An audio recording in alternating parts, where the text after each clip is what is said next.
जीवन में दो बातें हमेशा याद रखिएगा। पहली बात, हर इंसान इतना बुरा नहीं होता जितना पैन कार्ड और आधार कार्ड में दिखता है, और दूसरी बात, इतना अच्छा भी नहीं होता है जितना फेसबुक और व्हाट्सएप पर दिखता है। रक्षाबंधन आ गया है, थोड़ी बहनों की भी बात होनी चाहिए, थोड़ी मस्ती होनी चाहिए। आज मैंने भगवान को 100 रुपये चढ़ाकर अपनी बहन के लिए दिमाग मांगा। भगवान ने 500 रुपये वापस दिया और कहा ये असंभव है। भाई साहब, बहनों के तो मजे ही मजे हैं। शादी से पहले पापा की परी और शादी के बाद घर की लक्ष्मी। और भाइयों का क्या है, शादी से पहले पापा से पिटते थे और अब शादी हो गई तो बीवी से पिटते हैं।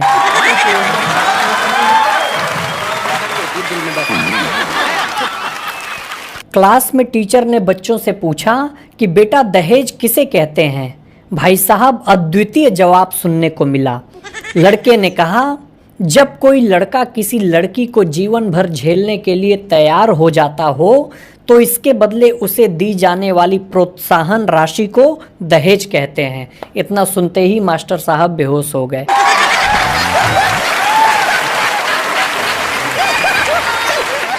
पति की कब्र पर पत्नी रोते हुए बोली, बेटा लैपटॉप मांग रहा है, मैं क्या करूं? बेटी मोबाइल की फरमाइश कर रही है, कहाँ से लाऊं? खुद मेरे पास नए कपड़े नहीं हैं, क्या करूं? कब्र से घुटी घुटी आवाज आई, मर गया हूं, दुबई नहीं गया हूं।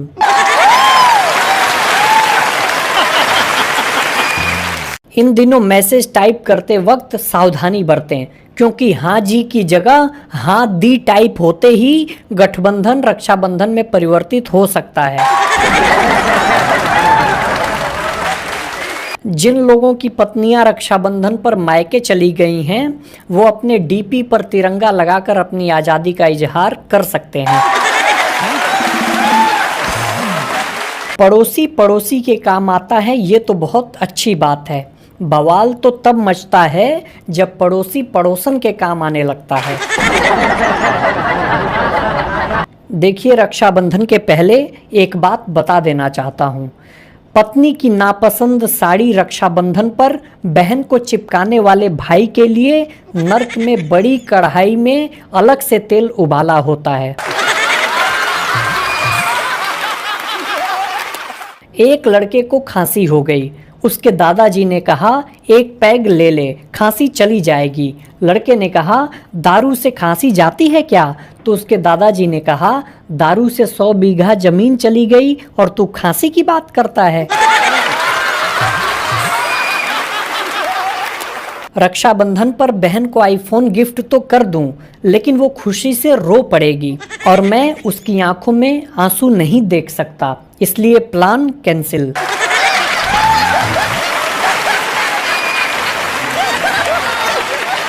शक की भी हद होती है।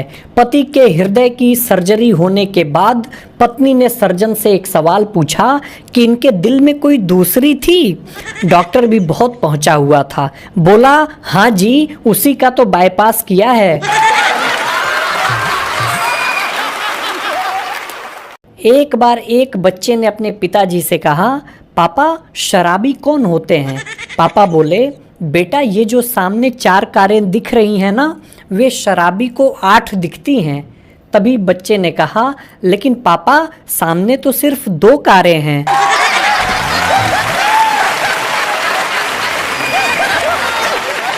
देखिए, अभी 15 अगस्त बीता है। कई लोगों ने भारत का झंडा प्रोफाइल पिक्चर पर लगाया हुआ था। सभी प्रोफाइल पिक्चर एक जैसी दिख रही थी। ऐसे में मैसेज भेजते हुए सावधानी बरतिए। गर्लफ्रेंड वाला मैसेज अगर बीवी को चला गया तो ये बात याद रखिएगा कि आपकी रूह भी जिस्म से आज़ाद हो जाएगी।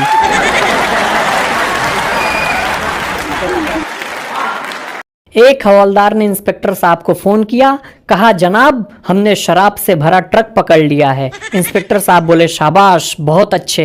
हवलदार बोला, आगे क्या करना है जनाब? इंस्पेक्टर साहब बोले, अब एक ट्रक सोडा और एक ट्रक नमकीन भी पकड़ लो। योगी जी हमारे कमाल के आदमी हैं। वो एक उत्तर प्रदेश के बच्चे से टीचर ने पूछा कि बेटा यमक अलंकार किसे कहते हैं। बच्चा बनारस का बोला कि जहाँ एक शब्द कई बार आए और हर बार अलग अलग अर्थ दे उसे यमक अलंकार कहते हैं। हाँ। टीचर बोले कि बेटा थोड़ा उदाहरण देकर बताओ। बच्चा बोला कि हमारे यूपी में कोई धरने पे इसलिए नहीं बैठता क्योंकि योगी जी महाराज ऐसी जगह धरने लगते हैं कि धरने वाली जगह कहीं धरने लायक नहीं रहती। एक बात मैं आप सबसे बता देना चाहता हूँ, पहले शादी के समय 7 फेरे होते थे, लेकिन अब लग रहा है कि 8 फेरे होंगे। 8वां फेरा ये होगा कि फेसबुक, व्हाट्सएप, इंस्टाग्राम से ज्यादा आप अपनी पत्नी पर ध्यान देंगे। कुछ पत्नियां अपने पति पे बहुत शक करती हैं। एक बीवी ने अपने पति का मोबाइल चेक किया और उसकी तरफ घूर करके पूछा कि ये छगन हलवाई क्यों पूछ रहा है कि खाना खाया कि नहीं। एक शराबी मरने के बाद स्वर्ग में पहुंचा तो उसे काफी घूमने के बाद यमराज जी मिले।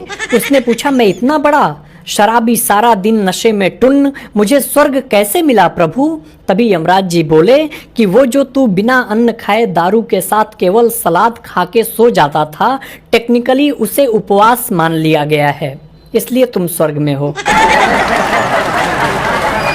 एक बार में 2 लोग दारू पी रहे थे। एक जो पूरा टुन्न हो गया था बोला, यार तेरी माँ बहुत सुंदर है, मुझे वो बहुत अच्छी लगती है, मरता हूँ उस पर, इस उम्र में भी एकदम हीरोइन दिखती है। इतना सुनते ही बार में एकदम सन्नाटा छा गया। लोग सोचने लगे अब तो लफड़ा होना तय है। तभी दूसरा उठा और बोला, घर चलो पापा, आपको दारू ज्यादा चढ़ गई है। एक आदमी को बिल्कुल तैरना नहीं आता था। गलती से वो गहरी झील में गिर गया। डूबते डूबते उसके हाथ में एक मछली आ गई। उसने पूरी ताकत से मछली को पानी के बाहर फेंका और बोला, जा कम से कम तू तो अपनी जान बचा ले।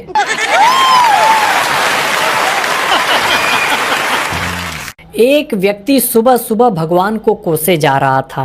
हे भगवान, ये तेरी कैसी माया है, अपना बच्चा रोए तो दिल में दर्द और दूसरे का रोए तो सिर में दर्द, अपनी बीवी रोए तो सिर में दर्द, दूसरे की बीवी रोए तो दिल में दर्द। एक शराबी शराब पीने के बाद मस्ती में झूमते हुए घर की ओर जा रहा था कि अचानक ठिठक गया। दरअसल उसके पीछे 2 लड़कियां पता नहीं किस बात पर आपस में झगड़ते हुए चल रही थीं। एक लड़की ने कहा, भगवान करे तेरी शादी इस शराबी से हो जाए। तभी दूसरी लड़की ने कहा, नहीं, भगवान करे तेरी हो जाए। तभी शराबी ने कहा कि मैं रुकूं या जाऊं।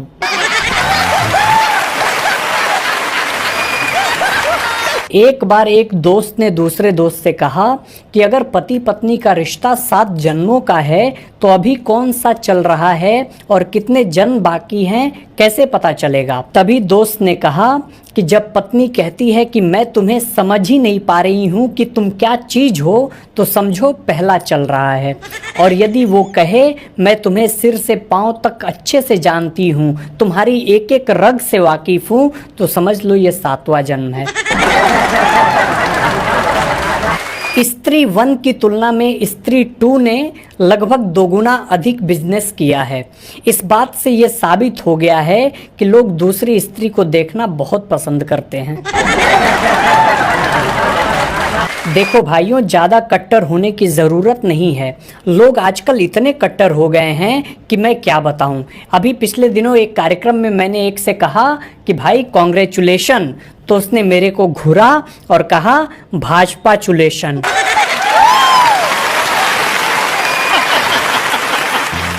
एक दोस्त ने दूसरे दोस्त से कहा कि तुम्हारी शादी के पहले और शादी के बाद तुम्हारे जीवन में क्या अंतर आया। उसने दिल छू लेने वाला जवाब दिया। उसने कहा वो मेरी क्लासमेट थी तो उसका होमवर्क मैं किया करता था, आज वो मेरी पत्नी है और आज भी उसका होमवर्क मैं ही करता हूँ।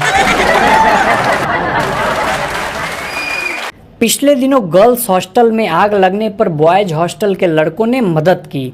टीवी पर खबर आई, आग पर काबू पा लिया गया है। लड़कों पर काबू पाने की कोशिश जारी है। क्लास में टीचर ने बच्चों से पूछा कि बेटा दहेज किसे कहते हैं। भाई साहब अद्वितीय जवाब सुनने को मिला। लड़के ने कहा जब कोई लड़का किसी लड़की को जीवन भर झेलने के लिए तैयार हो जाता हो तो इसके बदले उसे दी जाने वाली प्रोत्साहन राशि को दहेज कहते हैं। इतना सुनते ही मास्टर साहब बेहोश हो गए।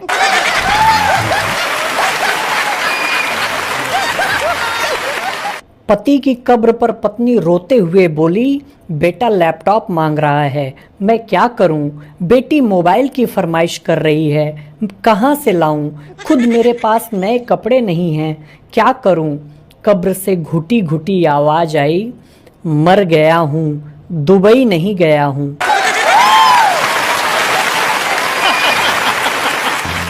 इन दिनों मैसेज टाइप करते वक्त सावधानी बरतें, क्योंकि हाँ जी की जगह हाँ दी टाइप होते ही गठबंधन रक्षाबंधन में परिवर्तित हो सकता है।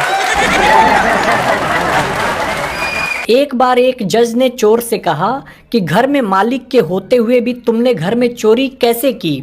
चोर बोला, जज साहब आपकी अच्छी नौकरी है, आपकी अच्छी तनख्वाह है, ये सब जान के क्या करेंगे?